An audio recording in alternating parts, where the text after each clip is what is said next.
प्रत्यक्ष द्रौपदी के द्वारा पूछे जाने पर भी भीष्म ने यह उत्तर नहीं दिया है जो उत्तर बिना पूछे विदुर ने पहले ही दे दिया है। He is so honest and chaste. पापी दुर्योधन ने विदुर जी की ओर देख करके कहा, है चाचू, मैं तुम्हें आज्ञा करता हूं, जाओ द्रौपदी को यहां पर बुला करके लाओ। विदुर जी ने कहा, अमान्य, यह कभी हो नहीं सकता। तब दुर्योधन ने एक प्रतिकामी को भेजा, यानी सेवक, कहा तुम जाओ, उसे कहो, द्रौपदी से कहो, अब तुम हमारी दासी हो, तुम्हें सभा में बुलाया है। अब जब प्रतिकामी गया, ये सारा दृश्य पर्दे के पीछे से, झीने पर्दे के पीछे से कौरव महिलाएं भी देख रही थी और कौरव महिलाओं में द्रौपदी थी। सभी बहुएं बैठी है, वो भी उसमें बैठी है। प्रतिकामी ने जब जाकर के कहा तो द्रौपदी ने कहा, जाकर के पूछो धर्मराज जब स्वयं पहले हार चुके थे अपने को, उन्हें मुझे दांव पर लगाने का क्या अधिकार था। सेवक सेवक है, वो लौट करके आया, उसने बतला दिया कि रानी साहिबा ऐसा बोलती है। दुर्योधन ने कहा, अरे उसको कहो जो पूछना है यहां पर आकर के पूछो। फिर दुर्योधन ने कहा, ए दुशासन तुम जाओ, ये प्रतिकामी से काम नहीं होगा। और दुशासन चला। मदोन्मत्त है दुशासन, वो तो चलते समय ही मत वाले हाथी के समान चला है, खुश होकर के आगे बढ़ रहा है। उसको तो अवसर मिल गया द्रौपदी को घसीटने का। आप कल्पना कर सकते हैं इस दृश्य की कि द्रौपदी समझ गई कि अब मैं बच नहीं सकती, इसलिए द्रौपदी वहां से भागती है, दौड़ लगाती है। दुशासन ने उसका पीछा किया, उसके बाल पकड़ लिए, झटका देकर के पीछे मोड़ा, चलो। पापी कसाई के हाथ में पड़ी हुई एकाध गैया, ऐसी है द्रौपदी। दुशासन से कहती है, देखो दुशासन उसका देवर है संबंध से। वो कहती है, दुशासन मैं रजस्वला हूं, एक अवस्था हूं, ऐसी अवस्था में मुझे सभा में नहीं आना चाहिए, तुम मेरा विचार करो। क्या बोला दुशासन? अरे तुम एक वस्त्रा हो कि विवस्त्रा हो, इससे हमें क्या मतलब है, तुम हमारी दासी। चलो। अपने को बचाती हुई द्रौपदी अपने शरीर को अपने एक वस्त्र से ढकने का प्रयास करती हुई चली है और पापी दुशासन घसीटता उसे ला करके और सभा में धकेलता है।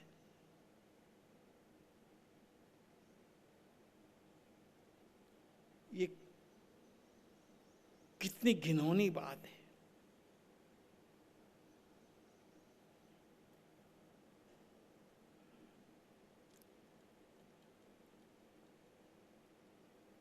एक प्रसंग आपको पता नहीं है, सुन लो।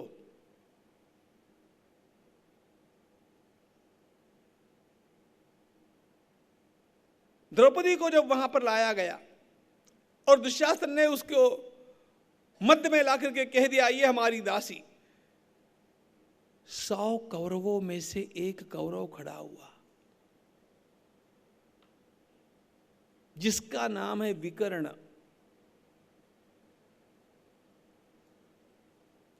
ये दुर्योधन का, दुशासन का सगा भाई है।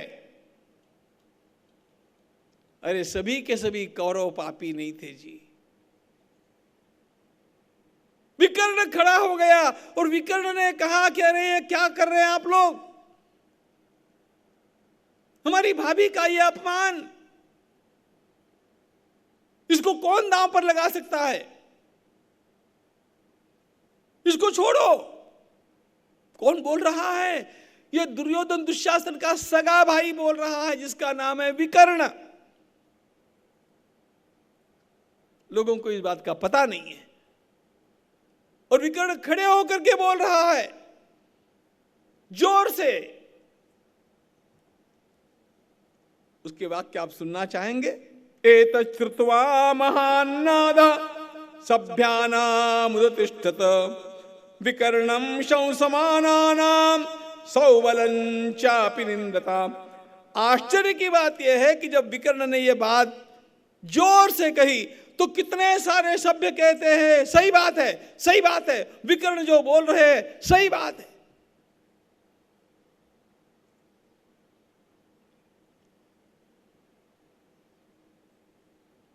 अगली बात सुनो।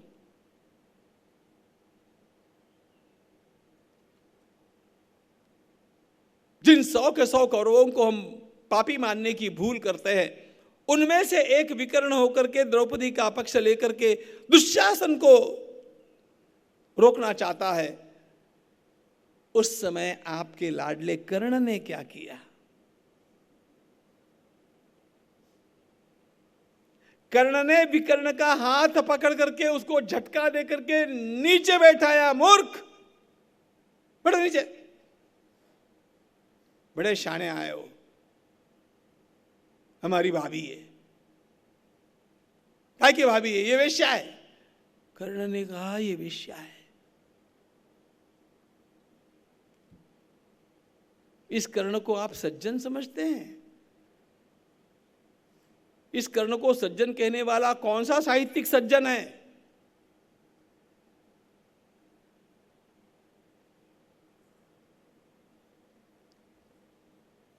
और अगली बात, कर्ण ने विकर्ण को केवल बैठाया नहीं, कर्ण ने कहा अरे दुशासन ये तो वेश्या है, इसके कपड़े उतारो। द्रौपदी के कपड़े उतारने की सूचना दुर्योधन की नहीं है, दुशासन की नहीं है, शकुनी की नहीं है, पापी कर्ण की है।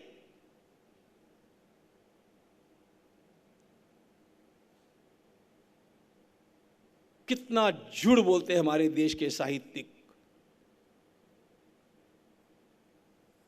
अच्छे अच्छे साहित्यिक। मैं तो पूरे देश के साथ पंगा ले रहा हूं इस बात को लेकर के। झूठ। कर्ण पापी है। कर्ण का ये वाक्य है, द्रौपद्याश्चाप्युपाहर। कर्ण का वाक्य, द्रौपदी के वस्त्र उतारो।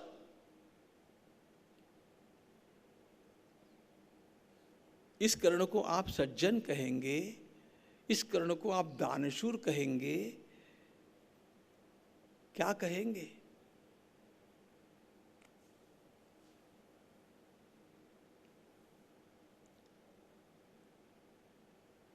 दुर्योधन के ऑब्लिगेशंस के नीचे कर्ण दब गया और कर्ण के जीवन की सारी महानता खत्म हो गई। अपने बॉस को खुश करने के लिए कर्ण चाहे जितना गिरने पर भी तुल गया। और उसके पश्चात वह बीभत्स प्रसंग खड़ा हो गया जब दुशासन द्रौपदी के वस्त्रों को खींचता है।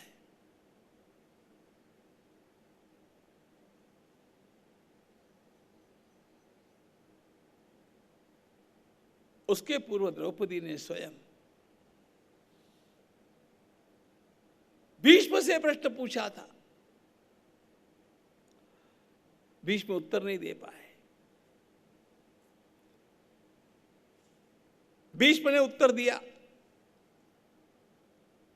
अब देखो, भीष्म के बारे में जब बोलना होता है ना, बहुत सोच करके बोलना पड़ता है।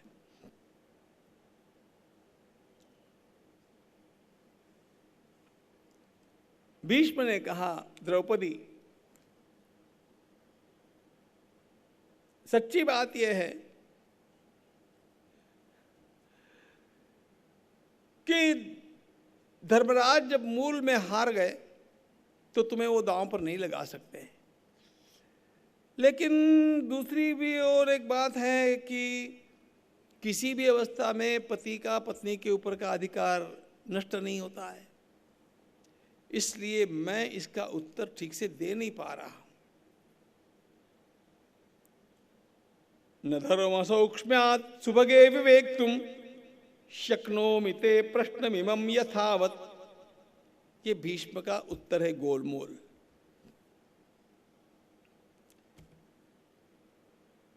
भीष्म सही बोले कि गलत बोले?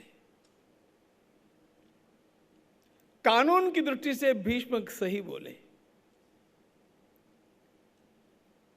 लेकिन धर्म की दृष्टि से भीष्म जो बोलना चाहिए थे वो नहीं बोले। कानून में दो बातें होती है।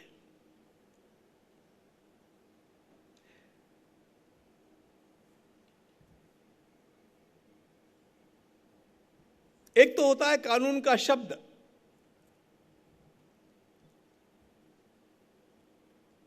उन शब्दों को ही पकड़ करके जब हम चलते हैं तब लेटर ऑफ द लॉ,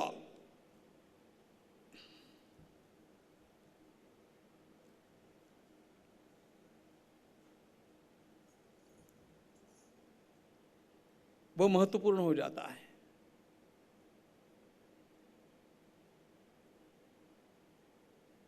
लेकिन सच्ची बात यह है,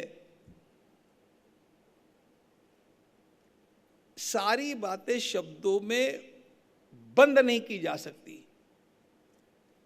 इसलिए आप सुप्रीम कोर्ट से लेकर के सभी स्थानों पर एक बात देखेंगे, the spirit of the law. यद्यपि शब्द ऐसे हैं लेकिन फिर भी इसका स्पिरिट ये है, according to the letter of the law Bhishma was right, but according to the spirit of the law he could not be right। इतनी सूक्ष्मता से उनका विचार करने की आवश्यकता है। और इसमें एक और भी बात है,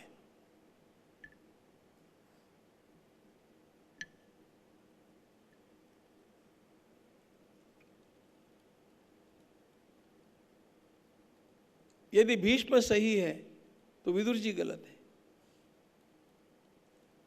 ये डायलेमा है। बिना पूछे विदुर जी ने जो बात पहले ही बता दी, वो पूछने पर भी भीष्म बोल नहीं पा रहे हैं। और महाभारत में विदुर जी की बात को गलत कहना किसी के लिए संभव नहीं है, क्योंकि विदुर धर्ममूर्ति है। उनका एक भी विधान कहीं गलत नहीं है।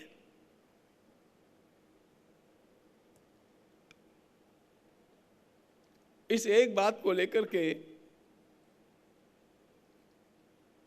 और अच्छे अच्छे विद्वानों के साथ मेरा मतभेद होता रहा है और मैंने उसको होने दिया है। भीष्म पूर्ण हो सकते थे, लेकिन वो पूर्णता यहां पर मार खा गई। वो गलत नहीं है कानून की दृष्टि से। कानून की दृष्टि से अपने को उन्होंने सेफ रख लिया, according to the letter of the law, but he lost the spirit of the law, जो विदुर जी ने बताया था। अरे जो बात विकर्ण के ध्यान में आती है, जो बात विदुर जी के ध्यान में आती है, वो भीष्म के ध्यान में क्यों नहीं आती?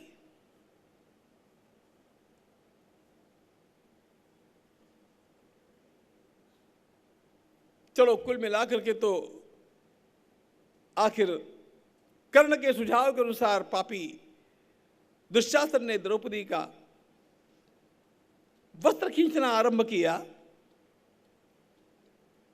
कैसा प्रसंग है ये, बीभत्स प्रसंग है।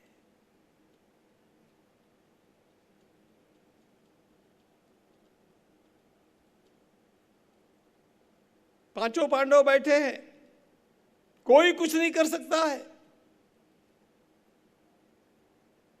भीमसेन ने कहा सहदेव तुम अग्नि ले आओ, मैं बड़े भैया के हाथ जलाना चाहता हूं। सहदेवाग्निमानय, अर्जुन ने भीमसेन को रोका।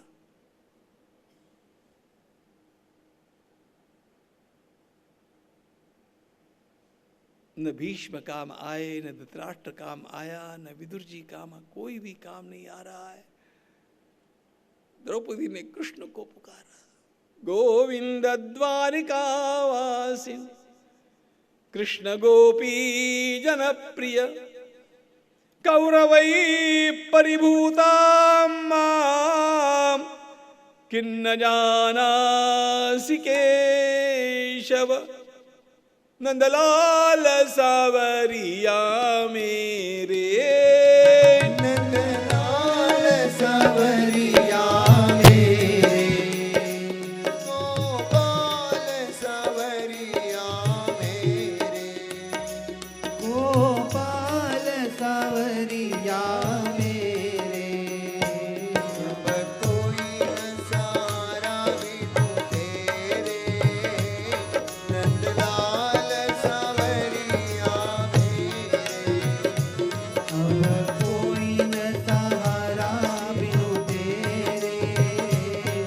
नंदलाल सावरिया मेरे, ओ अब कोई न सहारा बिनु तेरे, गोपाल सावरिया मेरे, अब कोई न सहारा बिनु तेरे, गोपाल सावरिया मेरे, मेरे राधा रमण गिरिधारी, मेरे राधा रमन गिरिधारी, ओ मेरे राधा रमण गिरिधारी, मेरे राधा रमन गिरिधारी, गिरिधारी श्याम बनवारी, गिरिधारी श्याम बनवारी,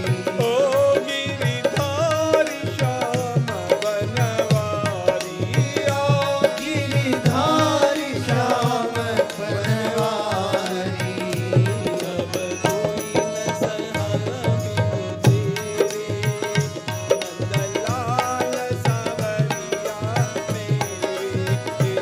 अब कोई न सहारा बिनु तेरे, नंदलाल सावरिया मेरे, ओ अब कोई न सहारा बिनु तेरे, गोपाल सावरिया मेरे, अब कोई न सहारा बिनु तेरे, गोपाल सावरिया मेरे, नंदलाल सावरिया मेरे, नंदलाल सावरिया मेरे, गोपाल सावरिया मेरे, गोपाल सावरिया मेरे, गोविंद द्वारिकावासिन कृष्ण गोपी जनप्रिय, कौरवै परिभूता मां किन्न जानासि केशव।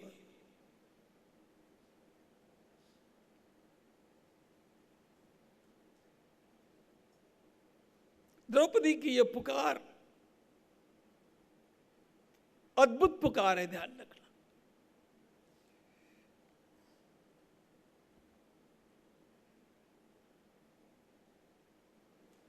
आगे महाभारत में भगवान ने स्वयं कहा है, मैं जीवन भर उस पुकार को भूल नहीं सकता। ऋणमे तत्प्रवृद्धन में हृदयान्नापसर्पति यद गोविंदेति चुक्रोश कृष्णावाम दूरवासिन। उसने मुझे पुकारा,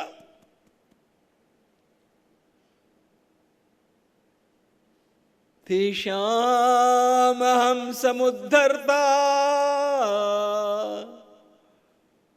मृत्यु संसार सागरा भवामि न चिरात् पार्थ मय्यावेशित चेतसा मच्चित्तः सर्वदुर्गाणि। गीता पढ़ो, कुछ मत पढ़ो। मच्चित्तः सर्वदुर्गाणि मत्प्रसादात् तरिष्यसि।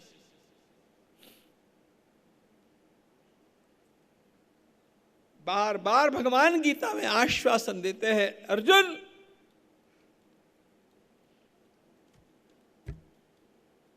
अपना मन मुझ में लगाओ, तुम्हारे सारे काम मैं करूंगा, तुम्हारी रक्षा मैं करूंगा, तुम पर आने वाली आपदाओं से बाहर मैं निकालूंगा। मुझे हृदय से दूर मत करो अर्जुन।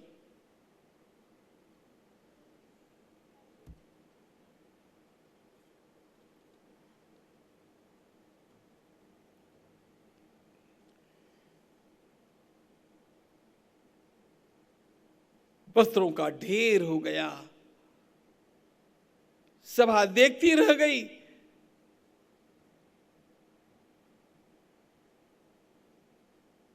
गधों की, उलूकों की, कुत्तों की,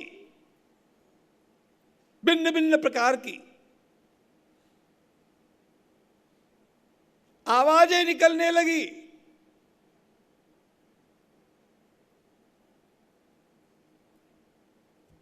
चारों ओर बदली सा वातावरण हो गया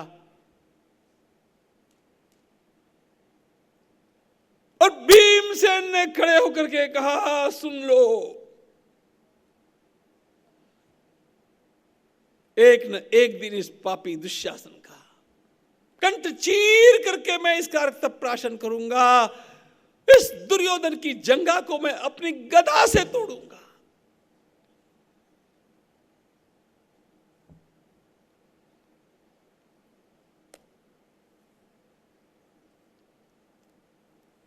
सारा वातावरण विषाक्त हो गया। तब जाकर के ये बुढ़ा घबराया।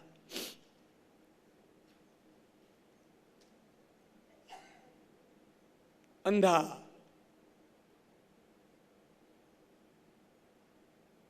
और एकदम से कहने क्या लगा पता है? अरे अरे कौन द्रौपदी आई है? बहू, ये केवल अंधा भी नहीं, ये निर्लज्ज भी कितना है। इसको पता नहीं था इतनी देर तक क्या चला है। धृतराष्ट्र ने कहा, अरे ससुर के सामने बहू आती है तो ससुर का कर्तव्य होता है बहू को कुछ दिया जाना चाहिए। बोलो बहू, मैं तुम्हें क्या दूं?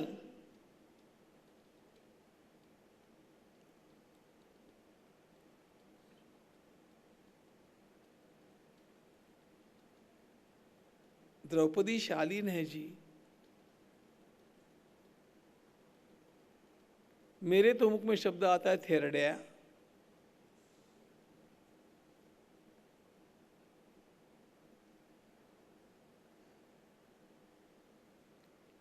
लेकिन द्रौपदी द्रौपदी है। धन्य है द्रौपदी, धन्य है उसकी सज्जनता।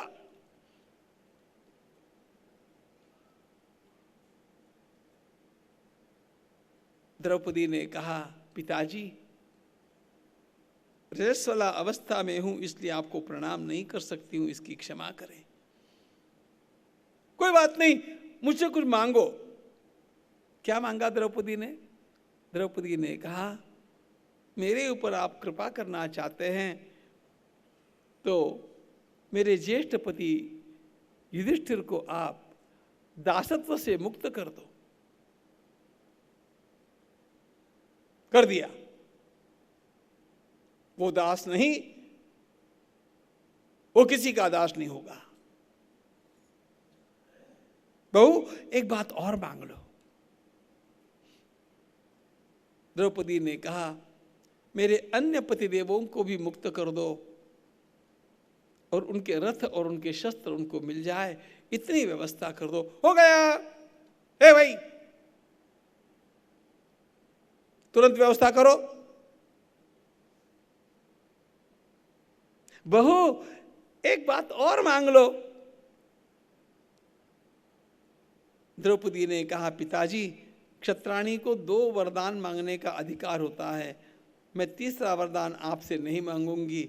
मेरा सौभाग्य मुझे मिल गया, अब मुझे जो कुछ मांगना है अपने पति से मांगूंगी और मैं किसी से नहीं मांगू। यह है द्रौपदी का तेज। इतनी विकट अवस्था में भी वह इतनी तेजस्विनी है, और तेजस्विनी होने के साथ साथ इतनी शालीन है।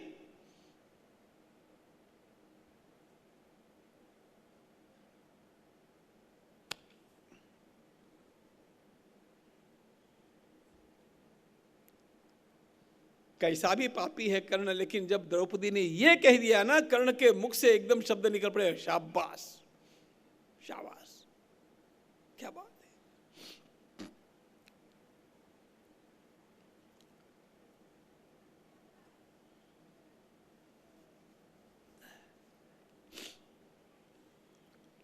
पांचों पांडवों को मुक्त कर दिया गया। धृतराष्ट्र ने कह दिया इनको इनके राज्य में भेज दो, जान दो। अब तो बात पूरी हो गई ना। बात यहां पर थम जानी चाहिए थी।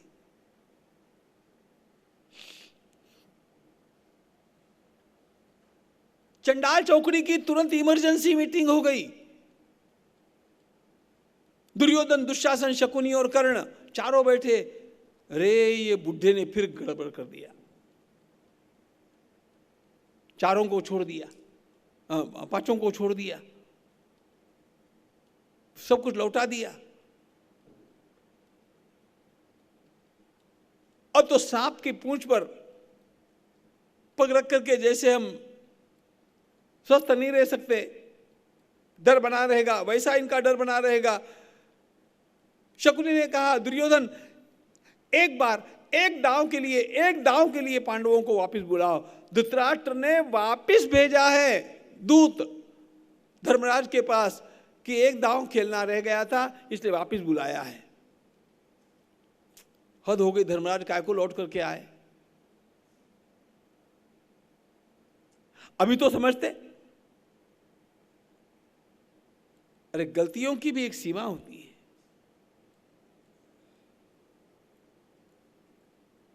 लौट करके आए धर्मराज, और फिर एक दांव हुआ, और इस दांव में प्रण यह था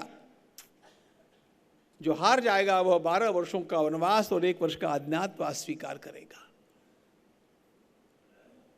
और पांडव हार गए।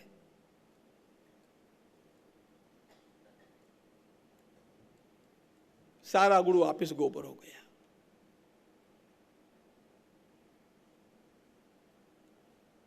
आश्चर्य की बात,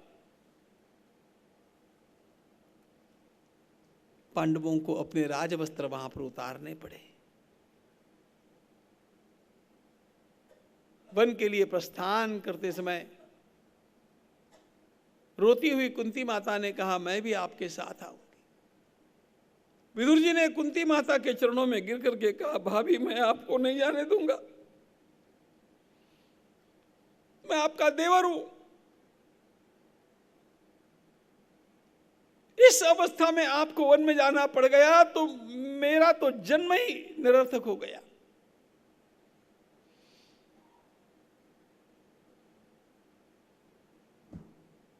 पांचों पांडवों ने अपनी अन्य पत्नियों के उनके पियर भेजने की व्यवस्था की।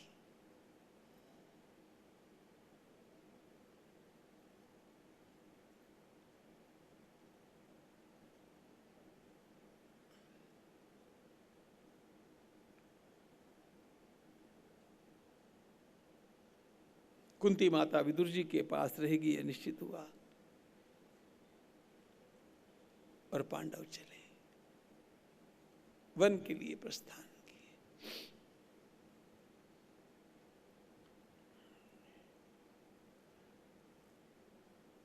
ये प्रसंग बड़ा दुखद है, लेकिन इसमें से एक बात आपको बतलाना चाहता हूं।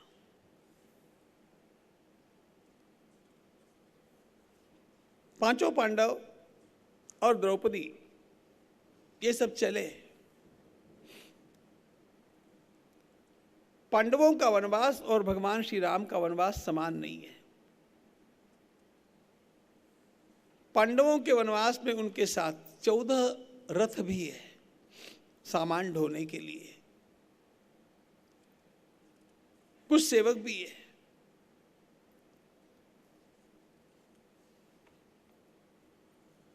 रोते हुए लोग उनको विदा करते हैं।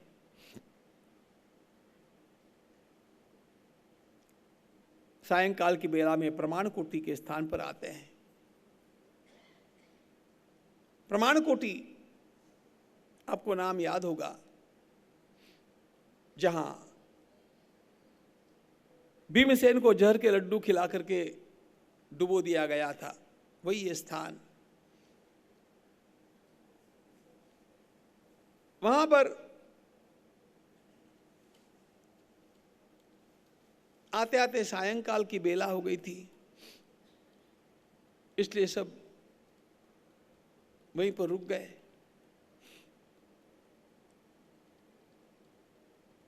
एवं द्यूतजिता पार्थ कोपिताश्च दुरात्मभिः धार्तराष्ट्रैः सहामात्यैर् निर्ययुर्गजसाह्वयात्।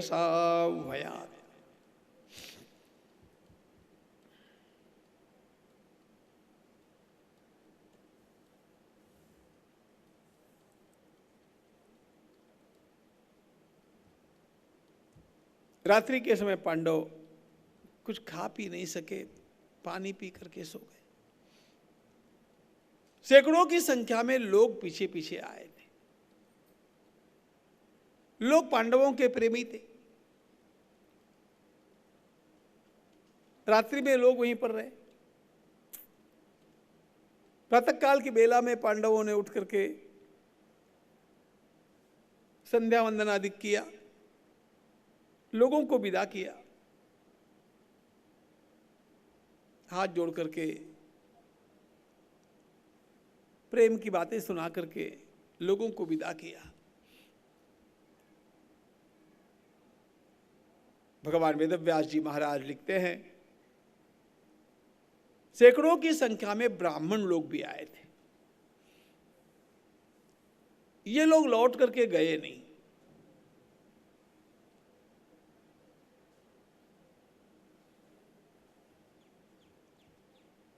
तो धर्मराज ने उनको प्रणाम करते हुए कहा, ब्राह्मण देवता, अब हम लोगों का वनवास आरंभ हो रहा है।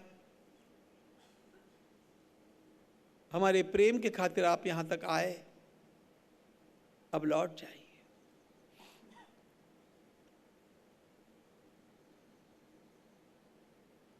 उन ब्राह्मणों ने कहा, राजन, हम लौटने के लिए नहीं आए, हम आपके साथ चलने के लिए आए।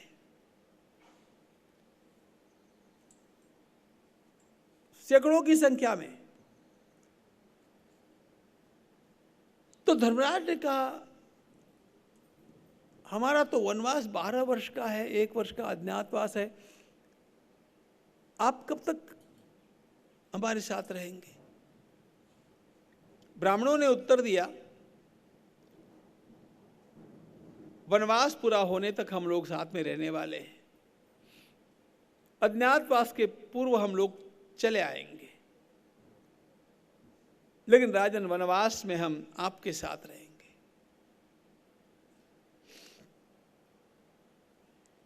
धर्मराज घबरा गए। क्यों घबराए पता है?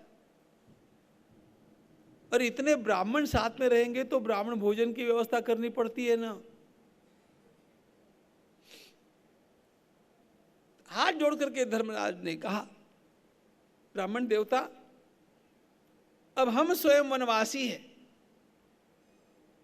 हमें खाने के लिए क्या मिलेगा और क्या क्या व्यवस्था करनी पड़ेगी, ये सब हमें जुटाना पड़ेगा। हम आपके भोजन की व्यवस्था कैसे कर पाएंगे? उत्तर ध्यान में रखना मित्रों, भारत का ब्राह्मण कैसा था इसको समझो। इन ब्राह्मणों ने कहा, राजन तुम हमारे भोजन की चिंता मत करना, गतिरिया भवताम राजन स्ताम वयम गंतुमुद्यताः अस्मत् पोषण जा चिंता मां भूते हृदि पार्थिव। अस्मत् पोषण जा चिंता मां भूते हृदि पार्थिव। हमारे भोजन की चिंता आपको नहीं करनी पड़ेगी। हम कहीं से भिक्षा मांग लेंगे, वन के कंदमूल फल खा करके रहेंगे, हम अपनी व्यवस्था स्वयं करेंगे, भोजन के लिए आपके ऊपर निर्भर नहीं रहेंगे। फिर तुम्हें क्या आपत्ति है? स्वयमारुत्य चान्नानि त्वानुयास्यामहे वयम। स्वयमारुत्य चान्नानि, अपने भोजन की व्यवस्था हम करेंगे, लेकिन त्वानुयास्यामहे वयम, लेकिन हम तुम्हारे पीछे पीछे चलेंगे, छोड़ेंगे नहीं।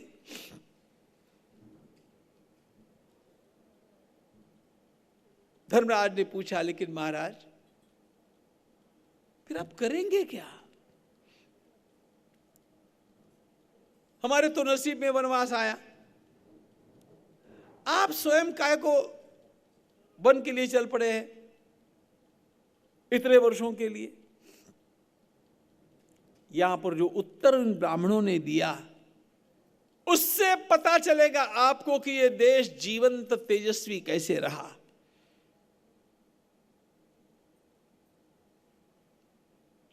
उन ब्राह्मणों ने कहा, राजन अब तक आप राजा थे, खुल करके आपने दान दिया, आपने हमारा पोषण किया, आपने हमें संभाला, आज आपके ऊपर आपत्ति है, हम आपको छोड़ नहीं सकते, हम आपके साथ साथ चलेंगे। भोजन के लिए आपको व्यवस्था नहीं करनी पड़ेगी, हम करेंगे, लेकिन रोज प्रातःकाल अपना आन्निक होने के बाद हम तुम्हारे लिए अनुष्ठान करेंगे, देवी देवताओं की पूजा करेंगे, जप करेंगे, पारायण करेंगे, मंत्रों के अनुष्ठान करेंगे, और सारे अनुष्ठानों का एक ही संकल्प रहेगा, हमारे प्रिय पांडवों का राज्य उनको वापस प्राप्त हो जाना चाहिए। दक्षिणा नहीं चाहिए हमें, स्वयं खाने की व्यवस्था करके हम लोग तुम्हारे लिए अनुष्ठानेन जप्येन विधास्याम, आपके कल्याण के लिए करेंगे। और अपराह्न की बेला में राजन हम आपको सुंदर कथाएं सुनाएंगे। क्यों? आपका मूड बना रहना चाहिए, अंतःकरण में उत्साह बना रहना चाहिए। विपत्ति से ग्रस्त व्यक्ति निराशा में डूब जाता है, हम आपको निराश नहीं होने देंगे। एक और आपके भीतर उत्साह भरते रहेंगे कि 13 वर्षों के बाद में आपको अपना राज्य वापस प्राप्त करना है, और दूसरी ओर आपको राज्य प्राप्त हो जाए, इसके लिए भगवान की आराधना से अनुष्ठानेन जप्येन विधास्याम शिव स्वयं।